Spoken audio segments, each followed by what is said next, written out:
Tidak mungkin orang pertama itu mengklaim bahwa ini pertama, padahal pertali tidak mungkin, Bapak Ibu.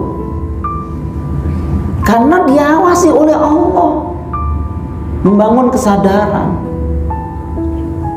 Orang yang bertakwa itu bisa membedakan mana istrinya dan mana istri orang lain.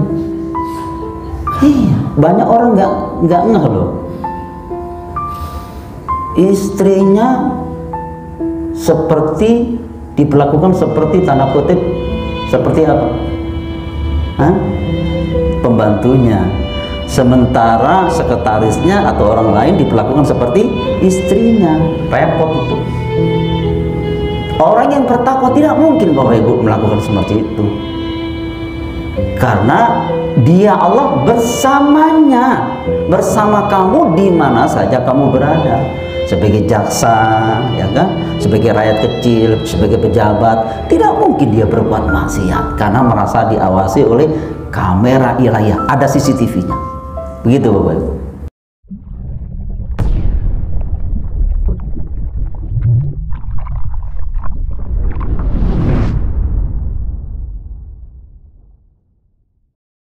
Assalamualaikum warahmatullahi wabarakatuh.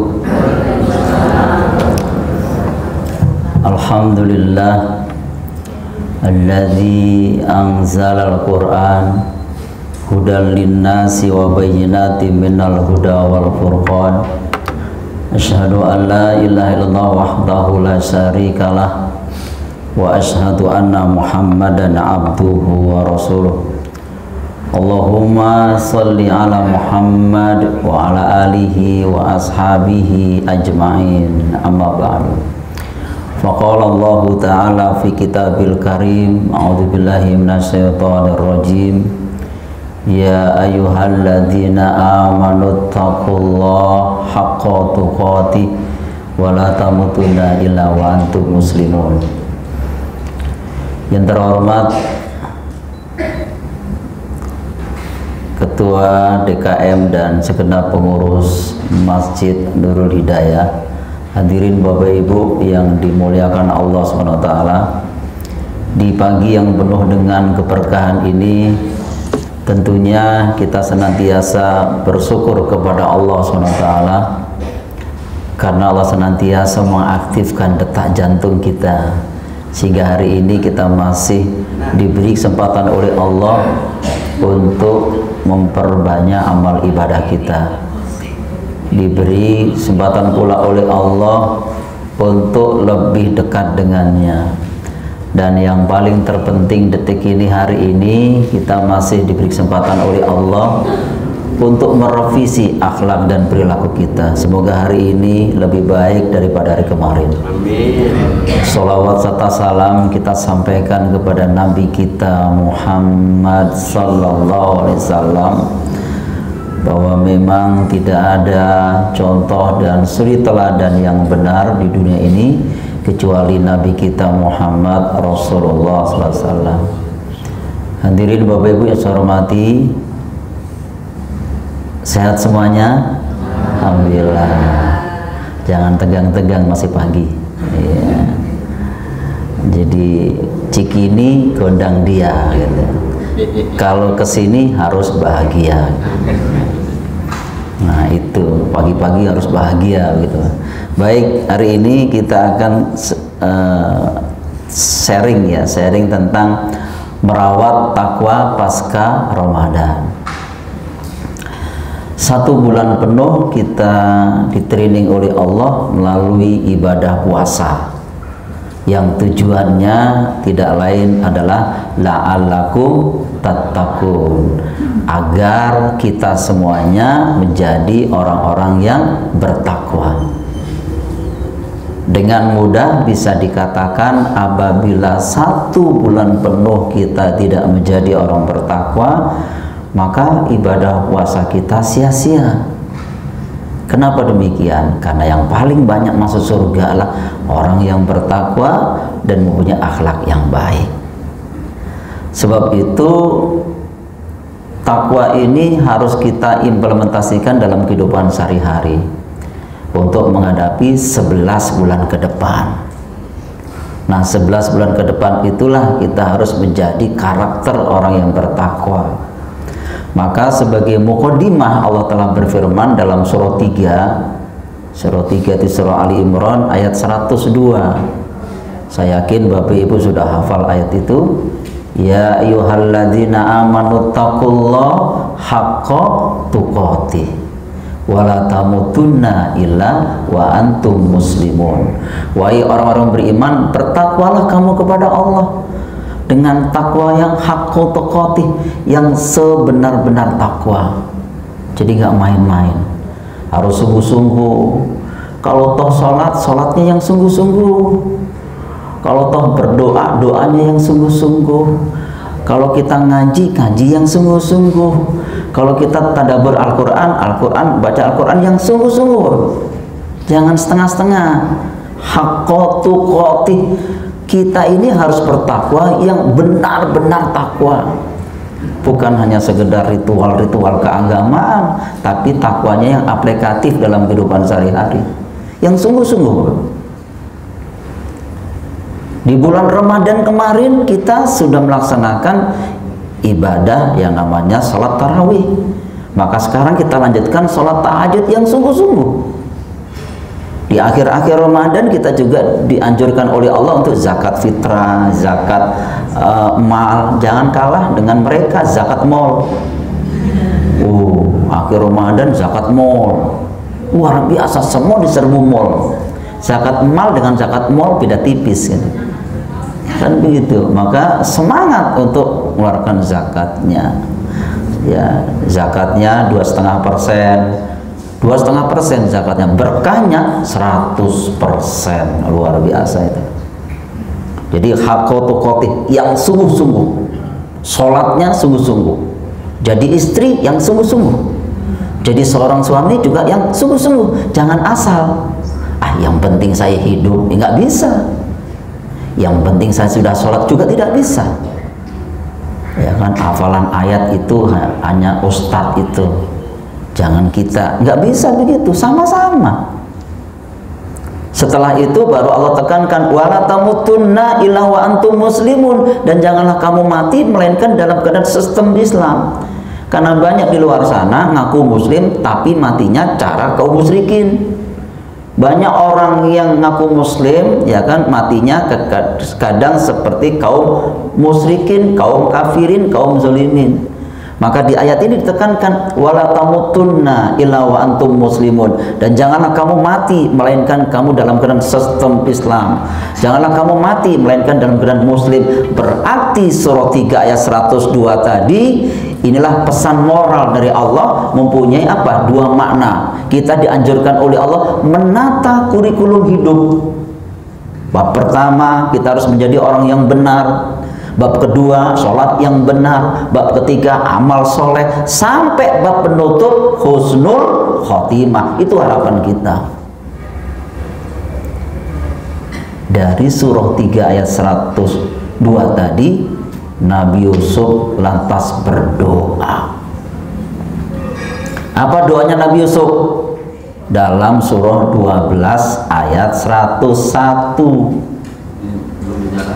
Di situ dijelaskan oleh Allah, fatiras samawati wal ard anta wali fid dunya wal akhirah tawaffani muslimah wa alhiqni bis solihin. Engkaulah ya Tuhanku, engkaulah pencipta langit dan bumi, engkaulah pelindungku dunia dan akhirat. Wafatkan aku ya Allah dalam keadaan muslim, dalam keadaan sistem Islam. Kalau belum mati, gabunglah aku dengan orang-orang yang soleh. Itu Nabi Yusuf. Nah, sebab itu kita harus bertakwa yang sebenar-benar takwa. Kemudian di dalam hadis dijelaskan oleh Nabi, ittaqillaha haitsuma kunta. Jadi bertakwalah kamu kepada Allah dimanapun kamu berada. Wa atbi'is sayyi'atal hasanata tamhuha wa khaliqin nasa bi khuluqin hasan. Iringilah kejelekan yang telah kamu lakukan dengan kebaikan yang akan dapat menghapus kejelekan tersebut. Kemudian di ujung hadis itu dijelaskan wa khaliqin nasa bi khuluqin hasan, dan bergaulah dengan orang lain dengan akhlak yang baik. Kalau begitu hadis ini kita cari ayatnya, ada enggak ayatnya? Pertama, ittaqillaha haitsuma kunta, bertakwalah kamu kepada Allah dimanapun kamu berada.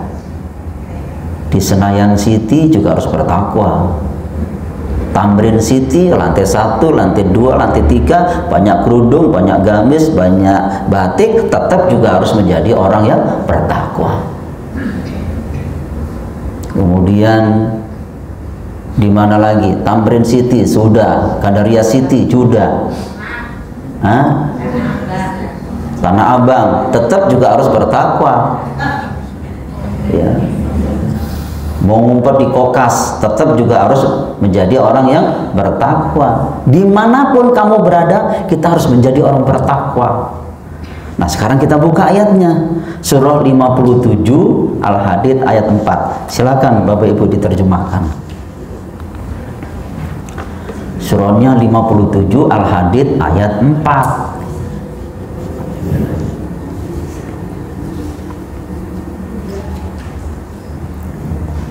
Siapa yang mau menerjemahkan? Mohon maaf.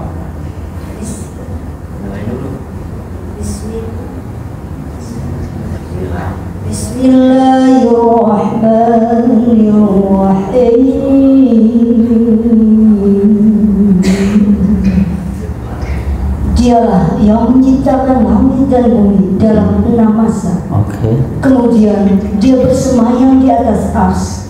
Dia mengetahui apa yang masuk ke dalam bumi dan apa yang keluar dari dalamnya, apa yang turun dari langit dan apa yang naik ke sana. Dan dia bersama kamu di mana saja kamu berada. Dan Allah Maha melihat apa yang kamu kerjakan. Maha benar Allah dengan segala firman. Baik, makasih Bunda. Surah 57 Al-Hadid ayat 4. Di ujung ayat itu ada kalimat wa huwa ma'akum ainama kuntum wallahu bima ta'maluna basir. Dia Allah bersama kamu di mana saja kamu berada, dan dia mengetahui apa yang telah kamu kerjakan.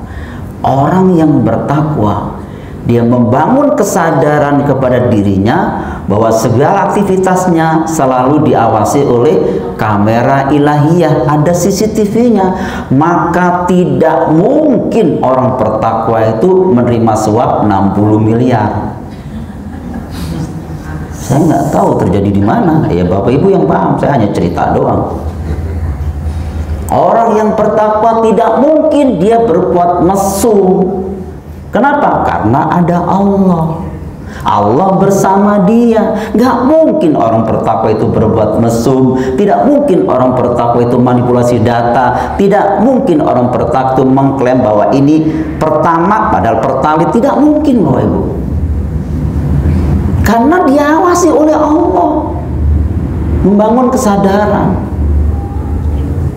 Orang yang bertakwa itu bisa membedakan mana istrinya dan mana istri orang lain. Banyak orang nggak ngeh loh. Istrinya seperti diperlakukan seperti tanda kutip seperti apa?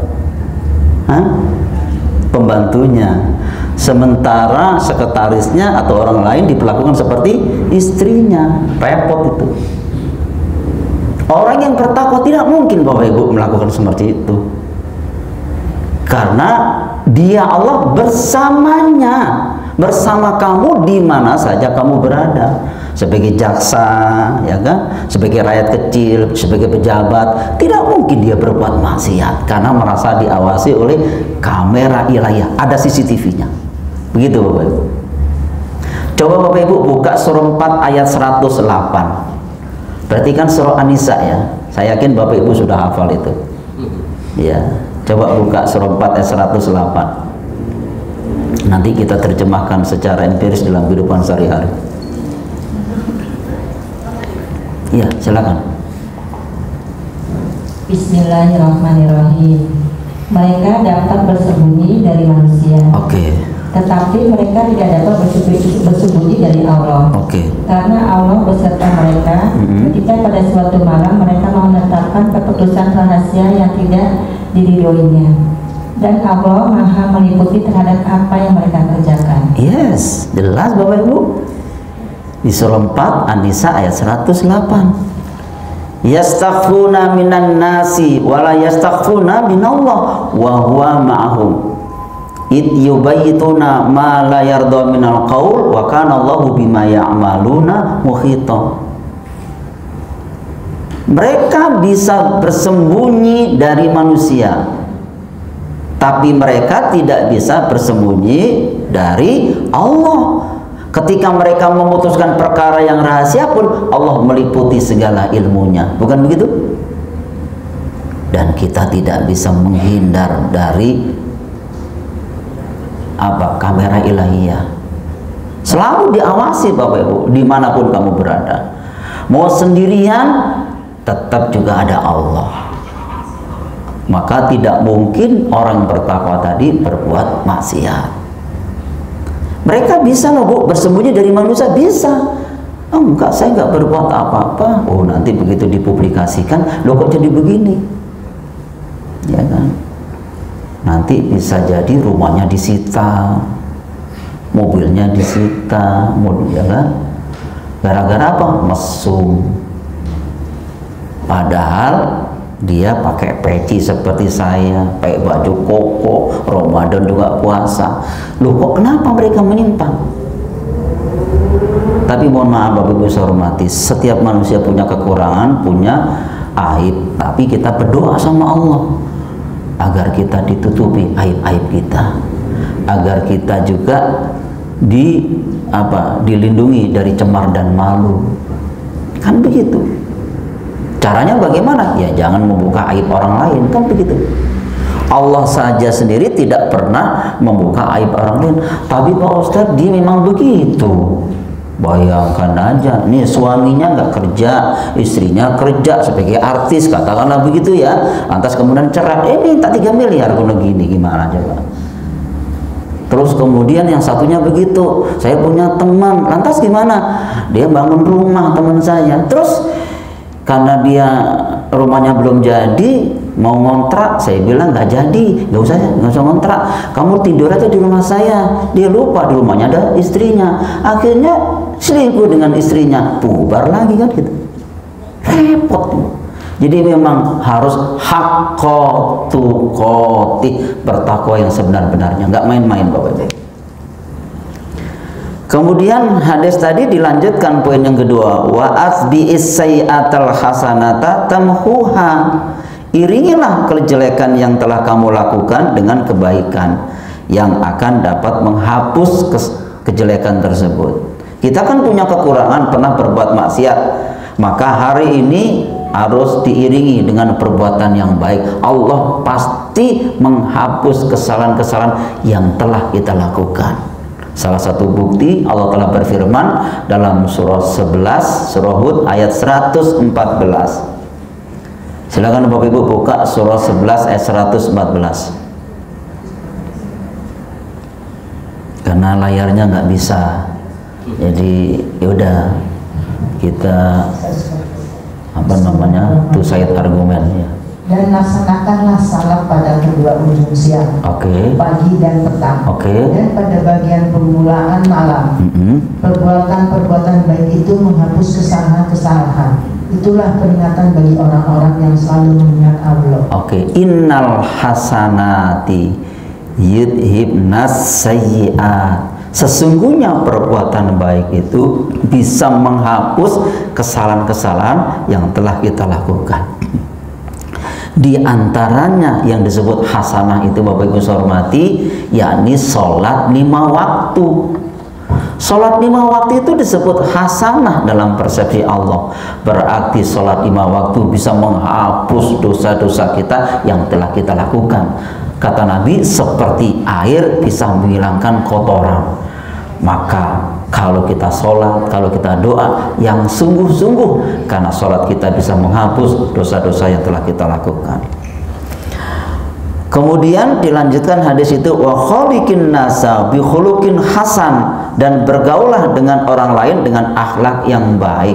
Ini penting Bapak Ibu.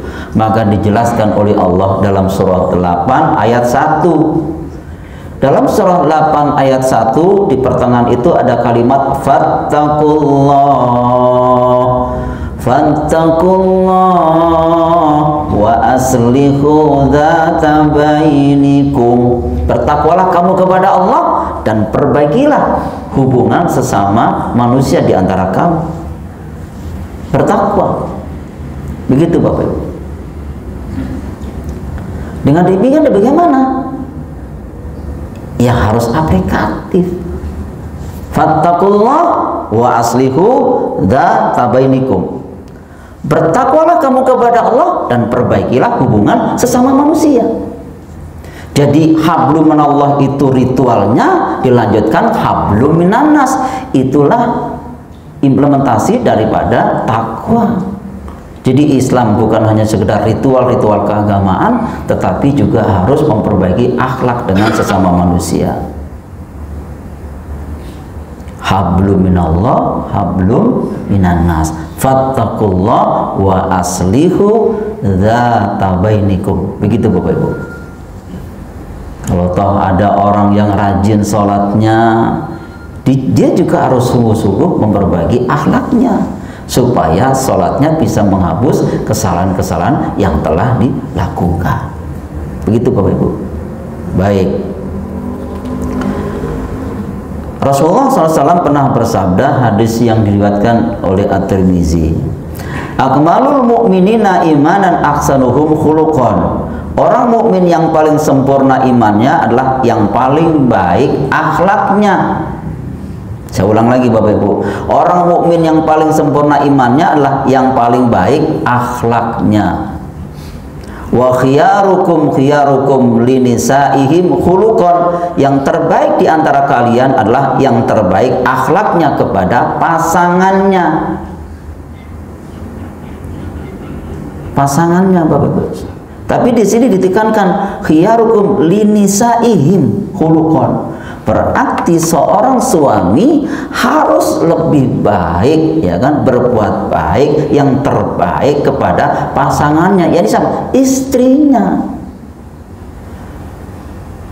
Jadi itulah takwa.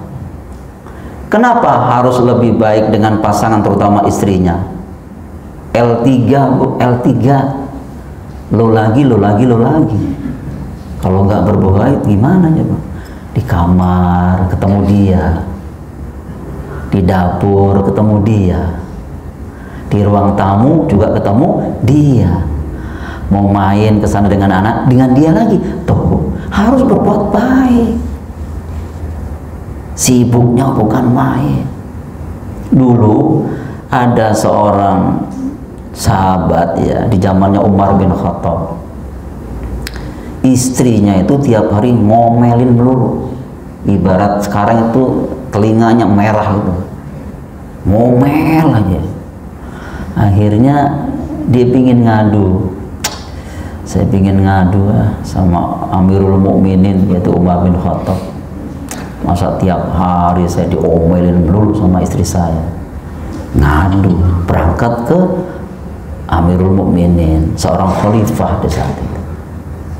Begitu mau buka pintu, ketok pintu, dia dengar bahwa Amirul Mukminin Umar bin Khattab juga diomelin oleh istrinya. Akhirnya dia nggak jadi ngadu. Begitu dibuka pintunya, hei si Fulan, ngapain kamu? Nggak jadi ya Umar. Ah, pasti ada sesuatu kan? Nggak jadi. Coba kamu cerita. Nggak jadi. Ah, benar nggak? Kamu jauh-jauh dari sini loh, harus kamu cerita. Ada apa kamu kemari? Begini Umar, coba cerita. Saya ini sebagai seorang suami, tiap hari istri saya ngomel loh. Saya bosen nih. Terus ya saya ngadu sama engkau. Begitu saya datang kemari, saya dengar bahwa engkau juga diomelin oleh istrinya. Nah, Sami mawon. Makanya saya nggak jadi. Oh, begini ya. Dengar ya, dengar. Dengar nih, istrimu itu capek yang ngurus anakmu, yang mencuci baju, yang ganti sarung bantal, spray semuanya, yang nyuci juga, nyetrika juga, jadi masak juga, capek istrimu tuh. Jadi kalau istrimu ngomel, engkau harus diem. Begitu kata Umar. Oh, jadi harus diem. Cuma itu ya Umar? Iya, diem. Balik lagi ke rumah, begitu ngomel dia diem aja. Akhirnya lama-lama bosen ngomelnya, nggak jadi ngomel lagi. Coba kalau misalkan dua-duanya terus meledak Bapak Ibu, istrinya ngomel, suaminya ngomel, kira-kira gimana?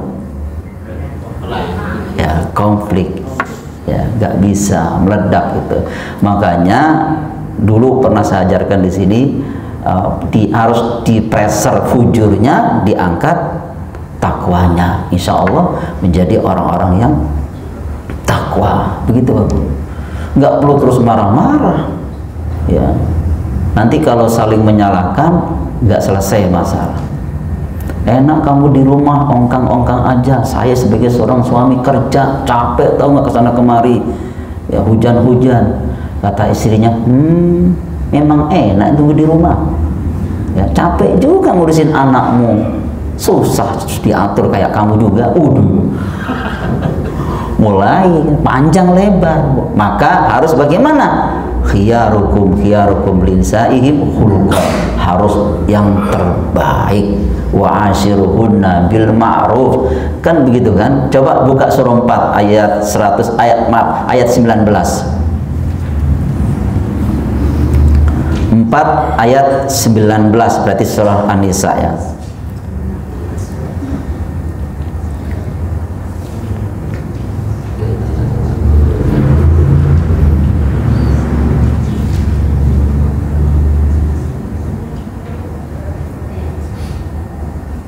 Bismillahirrahmanirrahim. Wahai orang-orang yang beriman, tidak halal bagi kamu mewarisi perempuan dengan jalan paksa, dan janganlah kamu menyusahkan mereka karena hendak mengambil kembali sebagian dari apa yang telah kamu berikan kepadanya, kecuali apabila mereka melakukan perbuatan keji yang nyata. Dan bergaullah dengan mereka menurut cara yang patut. Jika kamu tidak menyukai mereka, maka bersabarlah, karena boleh jadi kamu tidak menyukai sesuatu, padahal Allah menjadikan kebaikan yang banyak padanya. Oke, di surah 4, surah An-Nisa ayat 19, di pertengahan itu ada kalimat wa'ashiruhunna bil ma'ruf. Bergaullah kamu dengan pasangan kamu dengan cara yang ma'ruf. Ma'ruf itu bukan sekedar baik, ma'ruf itu mempunyai sikap yang baik, gak gampang marah, gak gampang emosi, itulah ma'ruf. Fa'in karihtumuhunna, jika diantara kamu gak suka dengan pasangan kamu di saat itu, sebel, enek gitu, kata Allah, jangan langsung cerai. Harus apa solusinya? Bersabarlah. Bersabarlah. Fa in karitumuhunna fa asa an takrahu syai'a wa yaj'alallahu fihi khairan katsira. Allah menjadikan kebaikan yang banyak padanya. Maka kita tidak boleh melupakan kebaikan pasangan kita. Begitu dalam surah Al-Baqarah ayat 237, wala tansawul fadla bainakum, jangan kau lupa kebaikan dengan pasangan kamu. Suami istri nggak boleh lupa. Ini yang membuat apa? Harus sabar. Dalam perjalanan hidup sudah ditemenin suaminya, ya kan? 20 tahun tiba-tiba suaminya kepleset berbuat maksiat, langsung ceraikan saya. Nggak harus seperti itu. Harus didampingi yang kuat. Ada apa? Kenapa? Coba cerita sama mama. Kalau misalkan istrinya sebagai partner dan bisa diajak komunikasi yang sehat, aman Bapak Ibu. Nggak terus lakinya memang dasar laki bodoh, nggak begitu. Udah bodoh goblok, nggak begitu. Akhirnya ditambahin seperti orang Arab, albigo, nggak begitu. Ya tetap juga harus sabar. begitu. Nah inilah nggak boleh melupakan sisi kebaikannya, karena ada baik. Kalau memang istrinya itu kekurangannya itu nggak bisa masak, tiap hari GoFood, ya jangan dilihat kekurangannya, itu kekurangannya, angkat dong kelebihannya. Apa istrinya? Istrinya cekatan, luar biasa. Kalau dengan anak-anak itu pinternya, bukan main didiknya. Kemudian perhatiannya, itu kan begitu. Walaupun istrinya tiap hari GoFood, bisa masak mungkin Indomie rebus kan itu, ya kan, masak air, bisa. Wah, zamannya milenial ya, generasi milenial GoFood melulu ya, monggo nggak apa-apa. Yang penting diajak komunikasi, ya, nggak terus dikit-dikit konflik, nggak menyelesaikan masalah. Karena marah tambah masalah. Baik. Inilah surah An-Nisa tadi ayat 19. Wa ashiruhunna bil ma'ruf. Di antaranya tutur kata yang baik. Manggilnya juga manggilnya yang enak. Ya, Hani. Assalamualaikum Hani. Walaupun memang namanya Hani ya. Hani. Gitu. Terus istrinya juga Waalaikumsalam Dedi. Memang namanya Dedi. Waalaikumsalam Dedi, ya Dedi, Pak Dedi kan. Waalaikumsalam Dedi, alhamdulillah. Asik betul Bu didengarnya. Makanya Nabi itu ketika pertama kali menerima wahyu di Gua Hira menggigil, kemudian bahkan diancam oleh orang-orang kafir Quraisy karena ada masalah itu, pening penat kan. Tapi begitu melihat wajah Khadijah, selesai itu masalah. Begitu melihat wajah Khadijah, selesai itu masalah. Seperti apa wajah Khadijah itu? Kok sampai selesai masalah? Berarti ibu-ibu terutama harus membaca autobiografi Ibunda Khadijah. Nah, bapak-bapak nih yang ketika punya masalah, baik di kantor, di jalanan, dengan teman, melihat pulang ke rumah, melihat wajah istrinya, selesai nggak masalah? Tambah katanya, tambah masalah. Masya Allah ya Rabbi, emang belajar dari sejarah. Walaupun istri kita tidak sempurna, tapi jadikanlah istri kita seperti Khadijah. Walaupun namanya Khadijah. Bunda, asik itu. Keep smile, dari jauh, Bunda, luar biasa, kelepok-kelepok tuh. Jangan sampai suami kita dirayu oleh istri orang. Ngomongnya apa? Assalamualaikum Mas, udah makan siang belum Mas? Langsung gemeter nih. Aduh, emangnya kenapa? Kalau belum makan siang dulu. Langsung kelepek-kelepek tuh.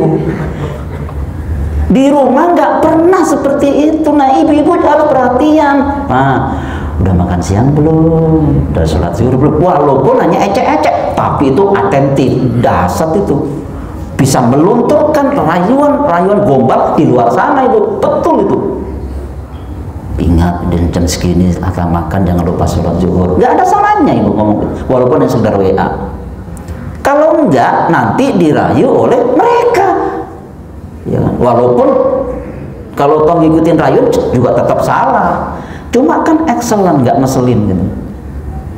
Excellent dengan ngeselin beda tipis Bu.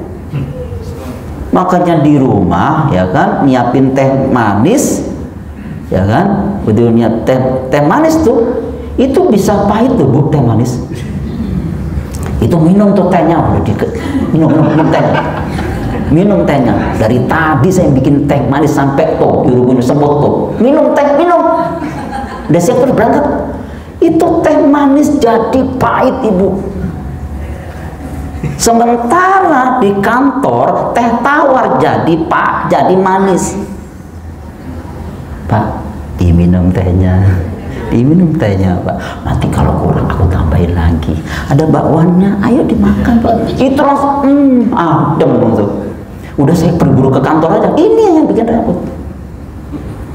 Karena apa? Di rumah ngeselin, di kantor excellent.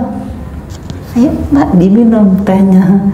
Ya, nanti aku bikinin bakwan, enak tuh bakwan, aku beli tadi di situ, banget. Itu kok adem loh, begitu. Saya yakin Bapak Ibu lebih tahu daripada saya bagaimana cara memanage rumah tangga seperti menjadi home sweet home baiti jannati. Itu pada jadi disebut sakinah. Baik,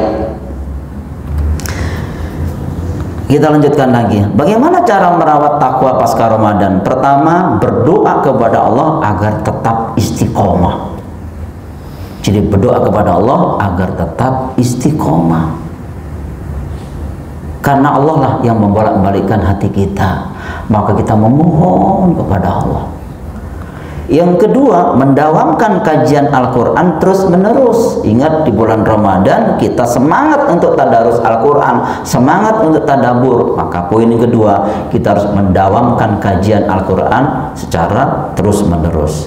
Terus begitu. Kemudian yang ketiga, jadikanlah kebiasaan ibadah Ramadan setiap hari. Kebayang nggak Bapak Ibu, waktu Ramadan itu maghrib ditunggu, beduk maghrib itu ditunggu sampai mentelang jam berapa? Sebentar lagi itu maghrib ditunggu, saking seriusnya semangatnya ingin buka puasa, itu ditunggu. Setelah Ramadan maghrib nggak ditunggu, Pak. Mau adan silakan, nggak adan silakan, masa bodoh itu, mau kesiangan ini udah tugas muazin tuh. Nggak begitu, kita juga harus menunggu azan maghrib, menunggu azan isya, zuhur juga begitu. Jangan terus menerus bergerak. Sekali-sekali kau harus menambatkan tali batinmu di terminal ilahi, tafakur, merenung, karena engkau tidak bisa melihat raut wajahmu di air yang deras. Kita ini Bapak Ibu, kita hanya bisa melihat raut wajah kita di kolam yang tenang. Lihat, tawafnya gerak, sa'inya gerak, tapi kata Allah, ku harus wukuf, ku harus berhenti, yakni wukuf. Di mana berhentinya? Padang Arafah. Yang mempunyai makna Arafah, yu'arifu arifan, kenal, saling kenal mengenal. Kalimat bijak mengatakan, man arafa nafsahu faqad arafa rabbahu. Barang siapa mengenal dirinya, dia akan pasti mengenal Tuhannya. Dari mana awal mula kita diciptakan? Sekarang posisi kita di mana? Setelah tua mau kemana? Ini, Bu. Sesibuk apapun kerjaan kita dari pagi sampai siang, kata Allah, engkau harus menambatkan tali batinmu di terminal ilahi. Break dulu, zuhur berhenti, sholat, menambatkan tali batin kita di terminal ilahi. Kalau kita Bapak Ibu sibuk terus, gak bisa melihat cahaya ilahiyah. Harus menambatkan tali batin kita di terminal ilahi. Break dulu zuhur.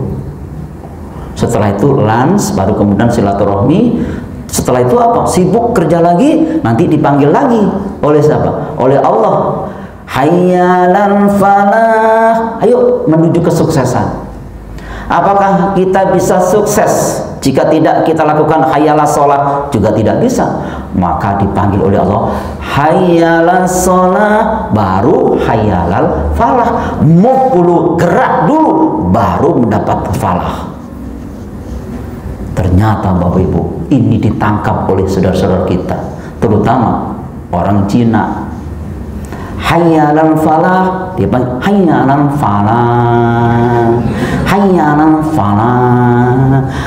Gua mau sukses, bangun 2:30 pagi, digelar tuh kue di proyek Senen, ya kan, di Blok M juga ada yang beli pribumi, ada 1.000, ada 2.000, oh buat arisan kan. Hayyalan falah, kau mau untung, hayyalan falah, kau mau sukses. Yang nangkep malah orang Cina. Mohon maaf ya, tanda kutip, kita sharing dulu. Hayyalan falah, orang pribumi tidur. Coba lihat gendangnya barongsai itu kan, untung terus tuh, untung, goceng, ceban gitu ya. Untung terus tuh. Lihat ya, goceng, ceban, untung terus. Nah, orang Indonesia apa? Jaipongan, numpang tak untung, numpang tak untung, nggak untung terus. Gongnya aja, lihat gongnya, bunyinya apa? bingung terus tuh, confused. Habis lulus kuliah bingung ya, bengong aja. Boya didorong tuh lemari, didorong tuh kursi biar gak bingung itu. Bingung terus, kongsi pertemanan. Begitulah yang ditangkap oleh mereka. Hayalal falah. Kita punya ayatnya, kita juga harus bisa mengamalkan. Hayalal falah. Kita sukses semuanya. Saya udah pernah bilang kalau pelatihan itu ya kan, jasa marga di UMN, Sakatnya, Bapak Ibu bisa menjadi direksi semuanya. Kalau jadi direksi semuanya nggak ada karyawannya, gimana gitu? Wah, semangat kan. Jadi falah, sukses falah, pasti bisa. Jadi ini mendawamkan ya kebiasaan Ramadan dalam kehidupan sehari-hari. Ya, sholatnya, kajiannya, sedekahnya, terus begitu. Baik. Rasulullah SAW ajarkan suatu doa. Doanya adalah ya muqallibal qulub tsabbit qulubana ala dinik. Yang Bapak Ibu sudah hafal itu ya. Wahai zat yang membolak-balikkan hati, tetapkanlah hati kami di atas agamamu. Maka kita sering berdoa ya muqallibal qulub tsabbit qulubana ala dinik. Nabi SAW menyatakan bahwa hati ini berada di antara jari-jari Allah. Ya, yang mana Allah bisa saja membolak-balikkannya dengan mudah sesuai dengan kehendaknya. Nabi saja sangat khawatir, ya kan, apalagi kita sebagai umatnya yang tidak memiliki jaminan apa-apa. Tentunya kita harus lebih banyak berdoa. Nah, dari sinilah Mu'adz bin Jabal ketika mendengar penjelasan Nabi ini, beliau mengucapkan doa dalam surah Ali Imran ayat 8 yang Bapak Ibu sudah hafal. Rabbana la tuzigh qulubana ba'da id hadaitana wa hab lana min ladunka rahmah innaka antal wahhab, gitu ya. Rabbana la tuzigh qulubana ba'da id hadaitana wa hab lana min ladunka rahmatan innaka antal wahhab. Ya Tuhan kami, janganlah Engkau jadikan hati kami condong kepada kesesatan sesudah Engkau beri petunjuk kepada kami. Ini penting buat berdoa pada sholat. Rabbana la tuzigh qulubana, dengan mudah yang kita pahami, ya Allah, jangan sesatkan hati kami ya Allah setelah Kau beri petunjuk. Karena memang tidak ada petunjuk yang benar kecuali petunjuk-Mu ya Allah. Ihdinas siratal mustaqim. Hantarkanlah kami ya Allah ke jalan yang lurus. Itu ya, yakin Bapak Ibu bisa. Mengenai doa ini Bapak Ibu tambahkan di ayat yang lain mengenai hidayah. Bapak Ibu buka surah 19 ayat 76. Berarti surah Maryam ya.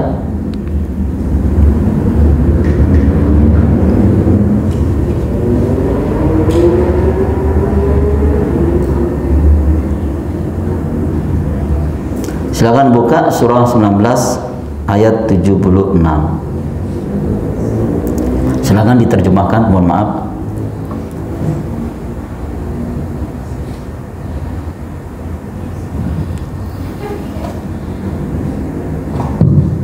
Bismillahirrahmanirrahim.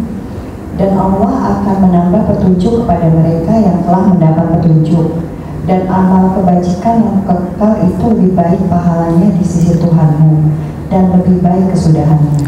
Oke, terima kasih.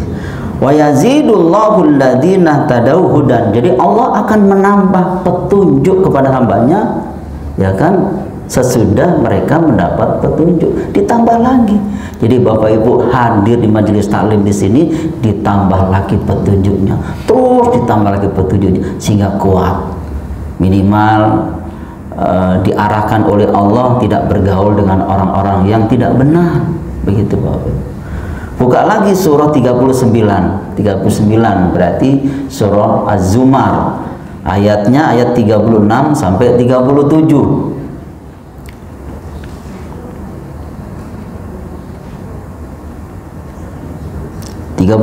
Berarti surah Az-Zumar, ayatnya 36 sampai 37. Silakan diterjemahkan.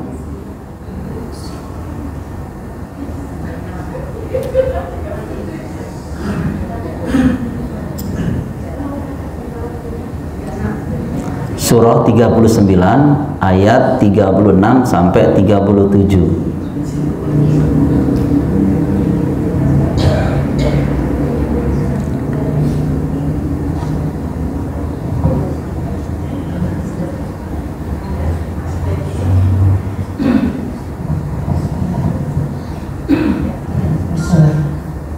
Bukanlah Allah yang mencukupi hambanya, mereka menakut-nakutimu dengan sesembahan yang sebentar, 39 ayat 36 37. Oke, terus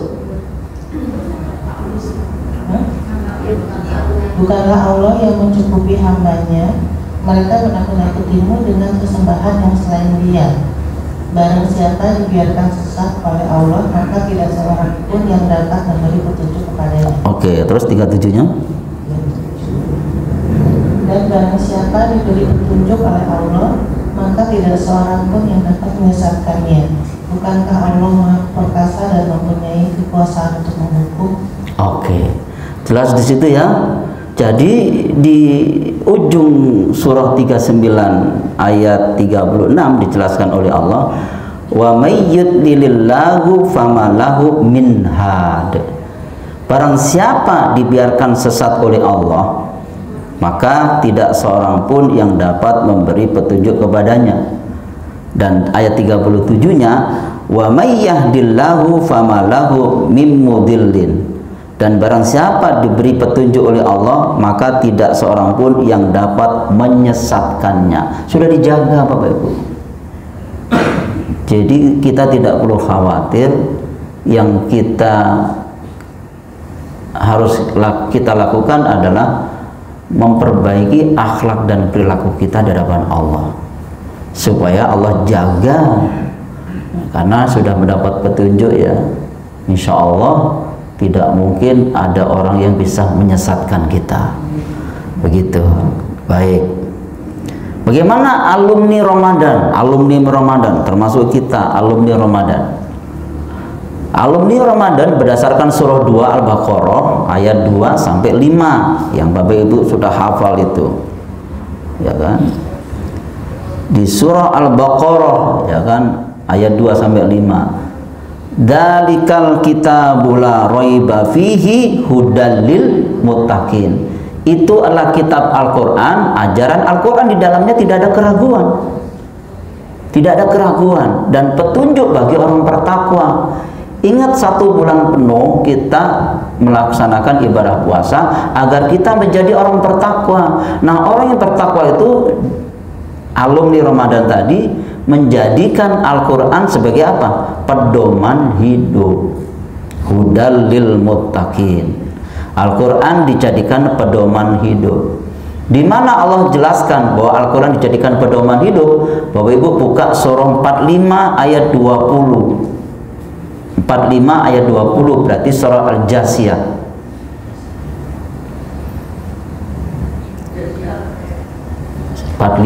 ayat 20.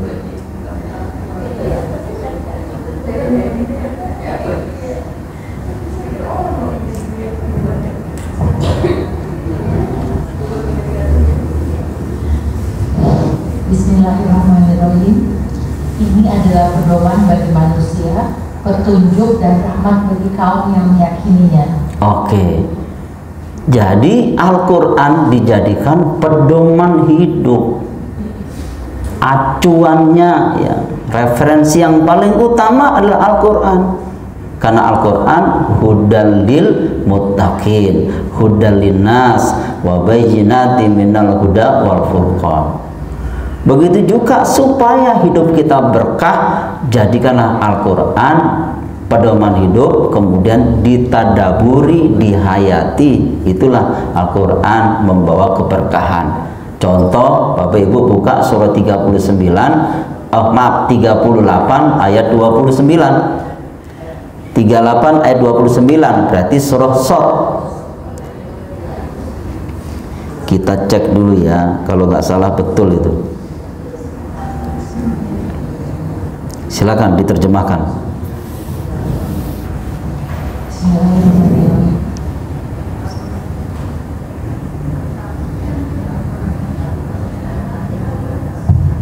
Al-Quran ini adalah kitab yang kami turunkan kepadamu Nabi Muhammad, yang penuh berkah supaya mereka menghayati ayat-ayatnya dan orang-orang yang berakal sehat mendapat pelajaran. Yes, kitabun anzalnahu ilaika mubarak. Jadi Quran diturunkan kepadamu membawa apa? Keberkahan. Berkah tuh. Orang yang ngaji itu insya Allah berkah.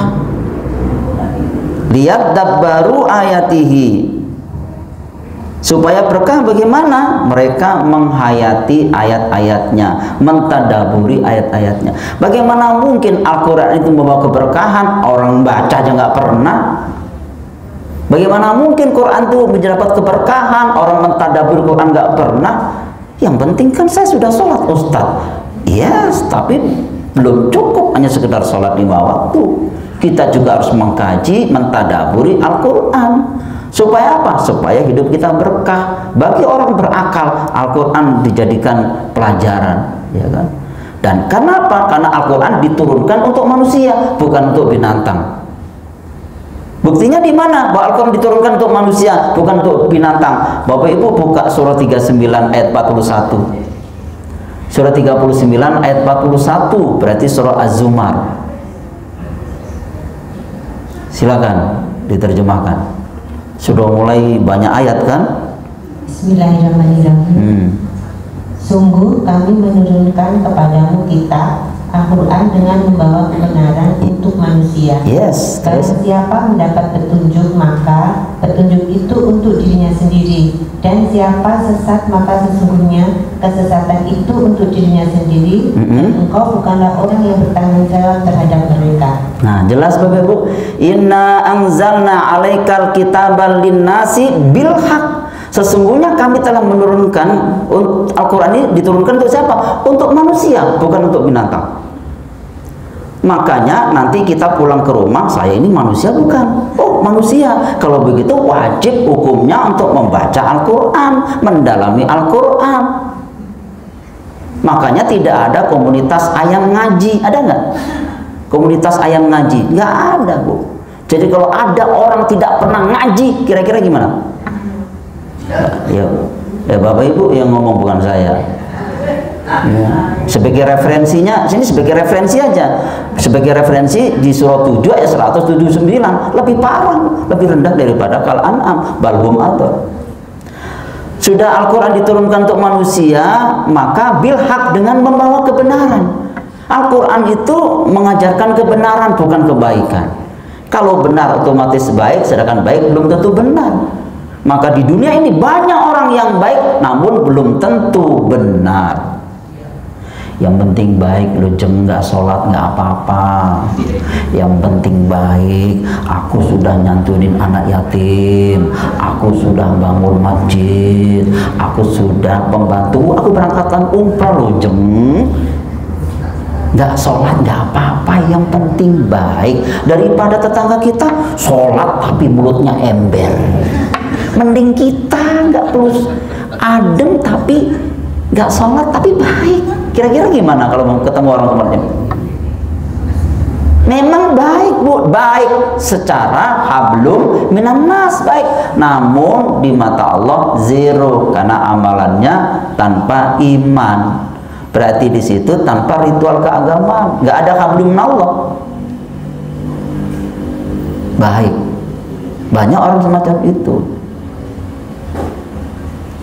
Nah, sekarang Bapak Ibu pilih mana? Coba pilih mana? Nih saya kasih contoh, ada 2 option nih. Pilih mana? Minyak onta cap babi atau minyak babi cap onta?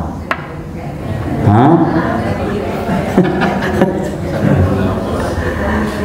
Coba begitu, Bu. Minyak babi cap onta atau minyak onta cap babi, itu kira-kira gimana? Hah? Minyak apa? Pasti aku pilih minyak onta cap babi ya. Coba bayangkan, Masya Allah kan. Kadang-kadang kita tuh yang penting packaging, Bu, packaging, wah kemasannya, tapi kan isinya nasi basi. isinya nasi basi tapi di packaging, wah bagus tuh. Oh, ya nggak mungkin dong, dia tetap basi. Dikira nasi pulen gitu. Bapak Ibu belinya minyak onta, ya kan? Capnya cap onta, isinya babi. Gimana kira-kira?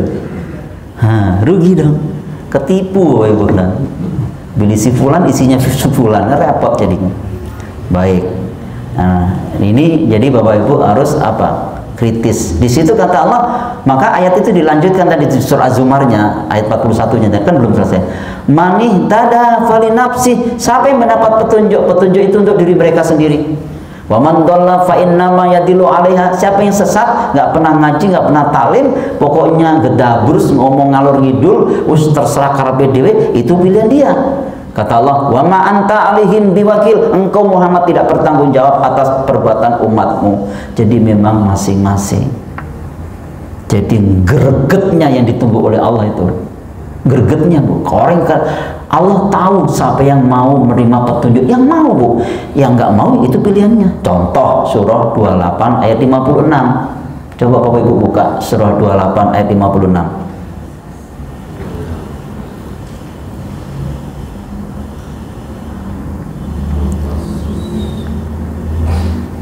Silakan diterjemahkan 28:56.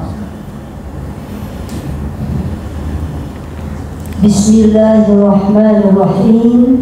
Sungguh engkau Muhammad tidak dapat memberi petunjuk kepada orang yang engkau kasihi, tetapi Allah memberi petunjuk kepada orang yang Dia kehendaki. Dan Dia lebih mengetahui orang-orang yang mau menerima petunjuk. Innaka la tahdi man ahbabta.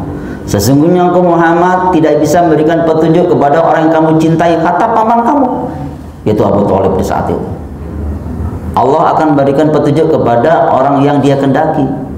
Wa huwa a'lamu bil muhtadin. Allah tahu siapa yang mau menerima petunjuk, yang mau. Underline, mau.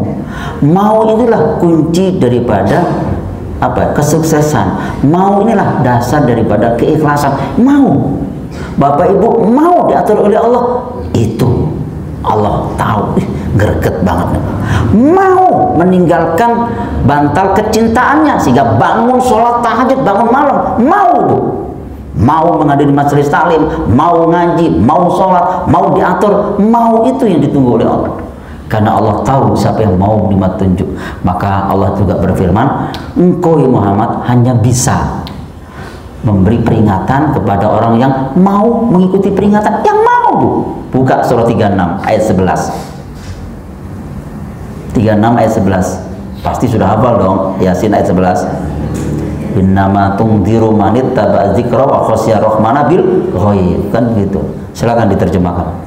Bismillahirrahmanirrahim. Sesungguhnya engkau hanya memberi peringatan kepada orang-orang yang mau mengikuti peringatan dan yang takut kepada Tuhan yang Maha Pengasih, walaupun mereka tidak melihatnya. Maka berilah mereka kabar gembira dengan ampunan dan pahala yang mulia. Jelas di situ ya. Sesungguhnya engkau Muhammad hanya bisa memberi peringatan kepada orang yang mau mengikuti peringatan, yang mau. Jadi memang hidayah itu mahal Bapak Ibu. Walaupun saya dari pagi sampai siang ngoceh terus seperti ini, kalau zamannya nggak mau, ya itu pilihannya. Kan begitu. Tapi kalau mau, yes, akan dicatat ayat-ayatnya, kemudian dibuka lagi dan diamalkan. Itu karena mau itu. Ada kemauan. Kan begitu. Makanya mudah. Dan yang takut kepada Allah, walaupun Allah itu tidak nampak, dia takut kepada Allah. Walaupun Allah itu tidak nampak. Maka termasuk beriman kepada yang gaib. Alladzina yu'minuna bil ghaibi. Dia beriman kepada yang gaib. Allah itu gaib, wujudnya, tapi eksis bisa kita rasakan. Karena banyak orang mengatakan, saya takut ketinggalan sholat asar berjamaah. Oke, good, bagus. Saya takut ketinggalan sholat maghrib berjamaah. Oke, good, bagus. Tapi kadang mereka tidak takut habis sholat minum bir. Karena mereka kadang tidak takut habis sholat manipulasi data, habis sholat selingkuh. Berarti takutnya hanya ritual keagamaan di masjid. Di luar masjid hewani. Nah, mengenai takut ini Bu, dibuka lagi sama 67 ayat 12. Coba buka 67 Al-Mulk ayat 12. Orang yang takut kepada Allah ini. Habis itu kita buka pertanyaan. Udah mulai habis waktunya ya. Coba buka 67 ayat 12. Sesungguhnya orang-orang yang takut kepada Tuhannya yang tidak terlihat oleh mereka memperoleh ampunan dan pahala yang besar. Oh, jelas ayatnya kan? Innalladzina yakhshawna rabbahum bil ghaib lahum maghfiratu wa ajrun kabir.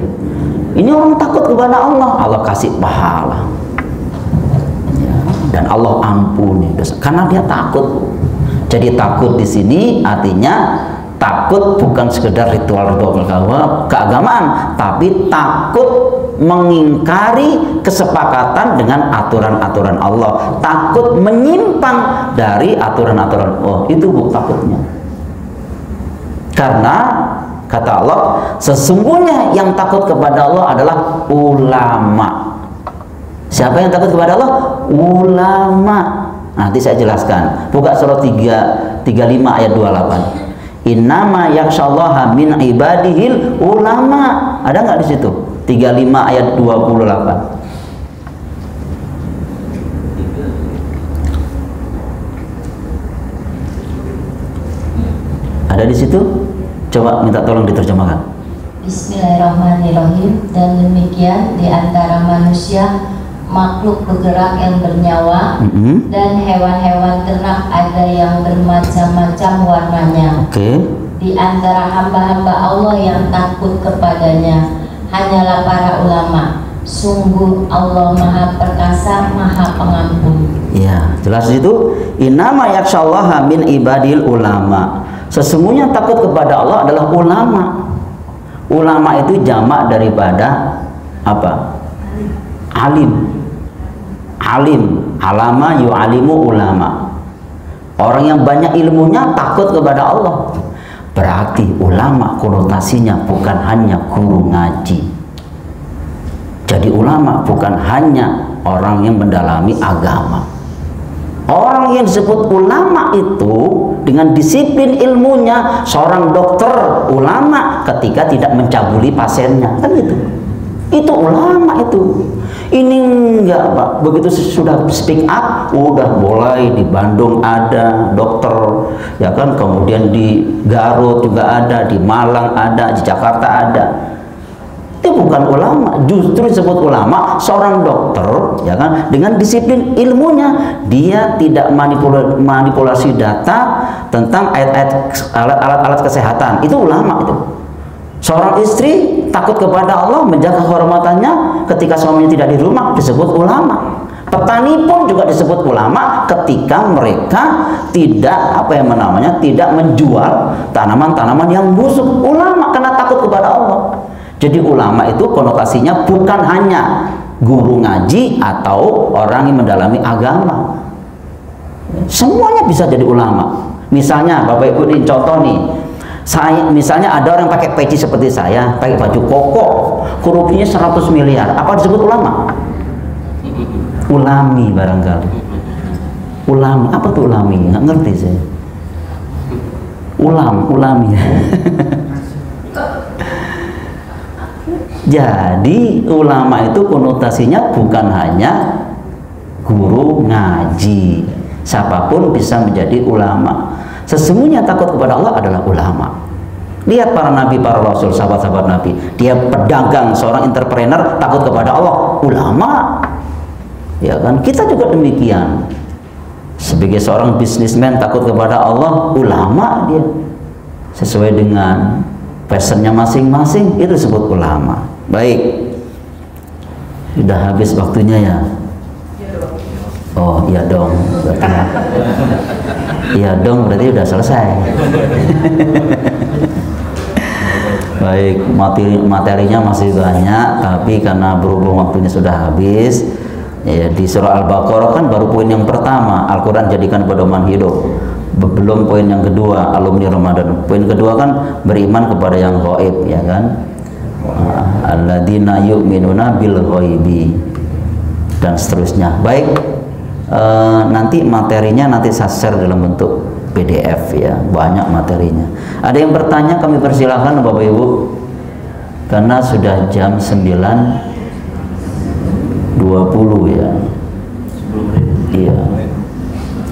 Ya, silakan Pak. Yang di belakang. Sangat menarik Pak. Bagaimana kita memelihara keimanan kita, memeluk ketakwaan kita saat khususnya saat bulan Ramadan. Tetapi ternyata itu tidak mudah. Bagaimana kita bisa sholat tepat waktu saja, itu juga luar biasa. Jadi saya melihat ada dua hal yang mungkin sangat mempengaruhi ya, kenapa kita tidak konsisten. Yang pertama adalah, kalau saya bilang, pola pikir kita. Sebelum tidur kita tidak pernah membuat rencana. Kita tidak pernah mengevaluasi hari ini kita telah bisa mencapai apa yang kita rencanakan atau tidak. Jadi kita hidup tuh bagaikan orang orang jalan sambil tidur, ngikutin arus saja. Kita tidak pernah bisa buat rencana besok bangun jam berapa, ingin sholat di mana, kemudian ya setelah itu apa, kemudian zuhur bagaimana, jam berapa kita akan sholat dan lain-lain. Malamnya kita evaluasi apakah kita bisa menjalankan itu semua atau tidak. Iya.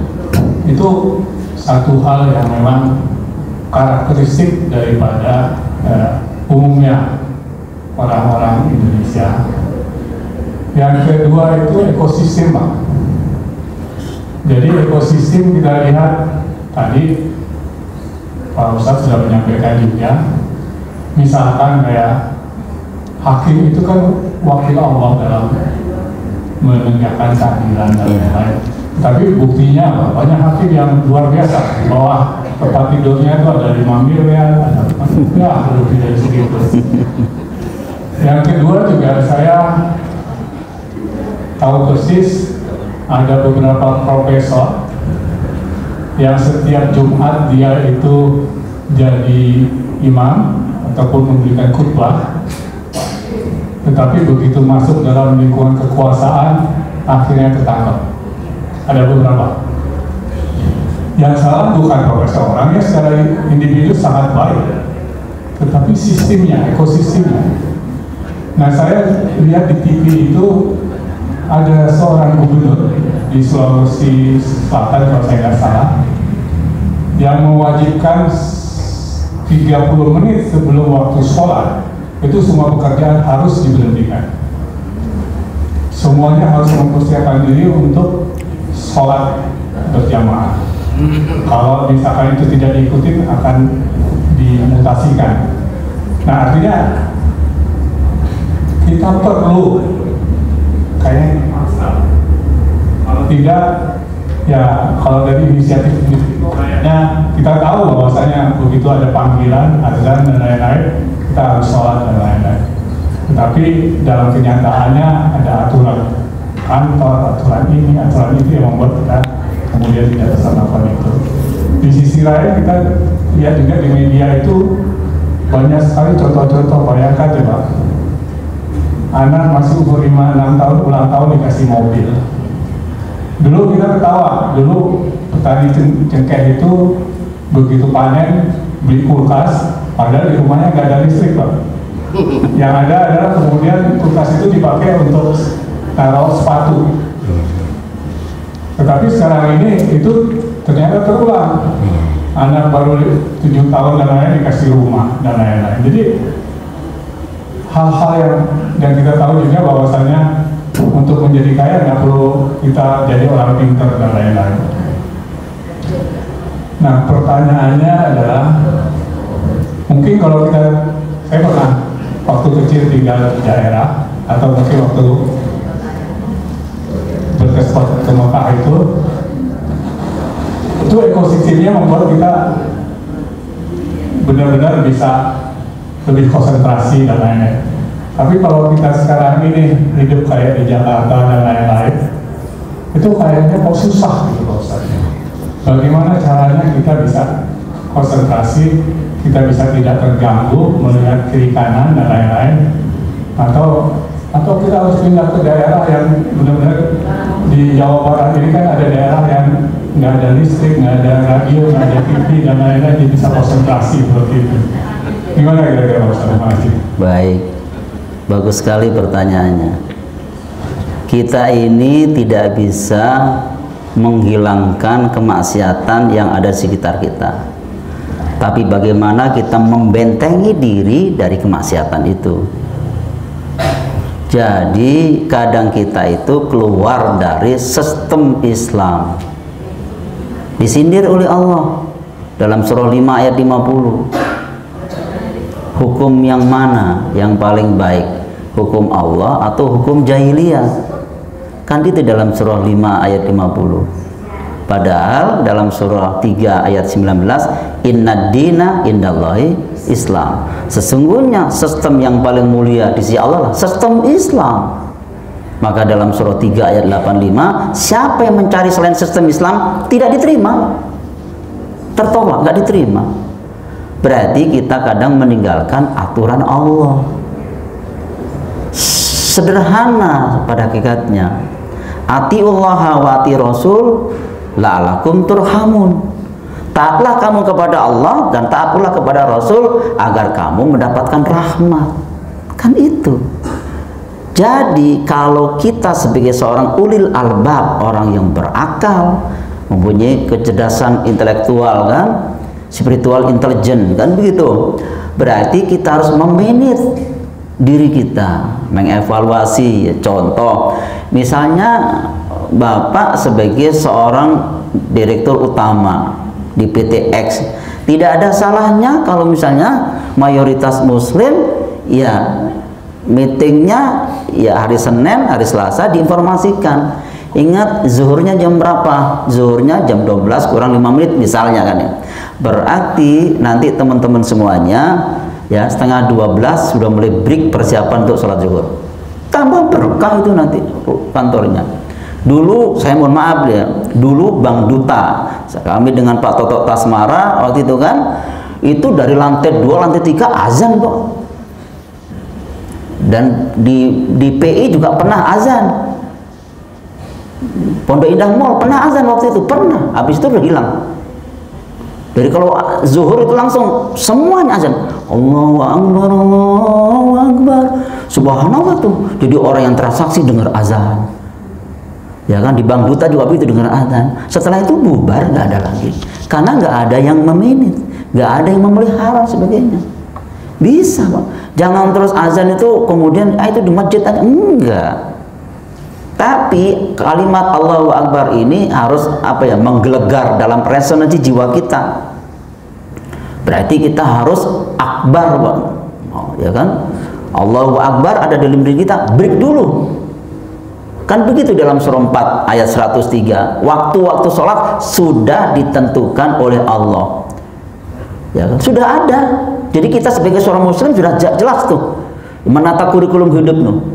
Ya, sebelum sholat subuh sudah jelas tuh surah 17 ayat 78 sampai 79 sampai 80. Wa minal laili fatahajjat bihi nafilatalak asa ayyab asa qarabuka maqama mahmuda. Bangun malam, Pak, sebagai ibadah tambahan. Dan dalam surah 76 ayat 26 sama, ternyata kamu harus sholat di malam hari, waktu yang panjang untuk mengisi jiwamu. Bangun, Pak, sebelum sholat subuh. Ini enggak subuh tidur, Pak, apalagi subuhnya kesiangan, apalagi tahajud. Ini jadi sistemnya sudah dibangun benar dalam Quran, cuma kadang umatnya nggak menjalankan aturan itu. Coba aja Bapak sudah mulai menata kurikulum hidup, enak itu ya, doa kepada Allah, ya Allah bangunkan aku 2:30 pagi. Dibangunkan oleh Allah 2:30 pagi dengan medianya kencing, medianya mungkin ke kamar mandi kan begitu. Setelah itu pertanyaannya, mau nggak sholat? Pertanyaannya bangun tidur ke kamar mandi kencing, terus itu tidur lagi. Ini yang salah, melanggar aturan. Kata Allah, duh, aku kembalikan nyawa kamu. Berarti kan masih diberi kesempatan oleh Allah untuk memperbaiki perilakunya. Harusnya apa? Tahu diri, ambil sholat, ambil air wudhu, terus sholat, minta sama Allah. Setelah itu sambil istighfar, sambil menunggu azan subuh. Wabil asharihum yastaghfirun, surah 51 ayat 18. Kan begitu. Terus begitu. Setelah itu baru kemudian azan subuh. Setelah itu baru kemudian sholat fajar 2 rakaat. Setelah sholat subuh berdoa di situ. Ya, berdoa, ya Allah, mudahkanlah segala urusan kami. Jadikanlah keluarga kami keluarga yang sakinah mawaddah warahmah, anak-anak soleh dan solehah ya Allah. Ya kan, kalau kami pergi ke kantor ya Allah, mudahkanlah semua usaha kami dan karyawan kami dan teman-teman kami. Kan begitu. Itu sudah dibangun Pak Plan. Nanti begitu masuk ke kantor, bebenah, telepon klien ke sana kemari sibuk, diingatkan lagi oleh Allah, break dulu zuhur. Udah matang itu sebenarnya, sudah ada. Nanti begitu capek habis zuhur kan langsung akan siang, sudah mulai ngantuk nih, ngantuk kerja sebentar, diingatkan lagi oleh Allah asar. Setelah itu asar sudah mulai capek, lelah, pasti macet di jalanan, maka diingat lagi maghrib untuk menambatkan tali batinnya di terminal ilahi. Tiba-tiba nyampe di Masjid Nurul Hidayah. Nah, disinilah langsung sholat maghrib di sini. Ya sebelum pulang gitu. Jangan sampai kenapa nggak pulang? Takut sama istri. Repot itu. Kenapa? Istri kalau saya pulang cepat belum tidur dia. Nanti pulangnya jam 11 malam. Jadi ngobrol di kantor. Begitu istrinya tidur, hanya tidur baru pulang. Nah, sistem itu nggak benar. Kapan komunikasinya dengan keluarga? Begitu Pak. Jadi sebenarnya sudah ada, ya kan? Nah, untuk itu bagaimana caranya? Tinggal kita memohon kepada Allah, lakukanlah, ya kan? Bikin jadwal tersendiri, evaluasi jadwal saya ini sudah aku laksanakan belum? Sholat malam. Sholat malam mungkin dua rakaat dulu, oke, besok lagi ditambah 4 rakaat, ditutup witir, besok malam lagi tiba-tiba sampai 11 rakaat, alhamdulillah. Terus ayat mana yang perlu aku baca, hadis mana yang perlu aku baca, dievaluasi.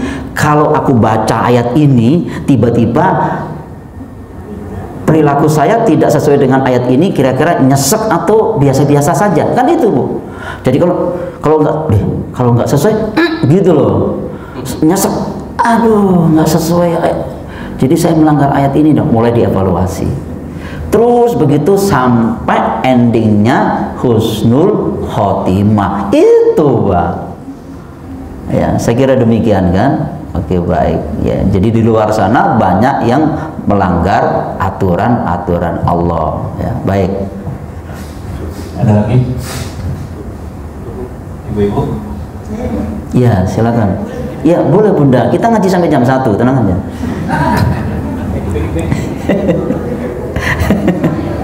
Maaf ya. Kasih mic-nya. Terima kasih Pak Kiai atas waktunya.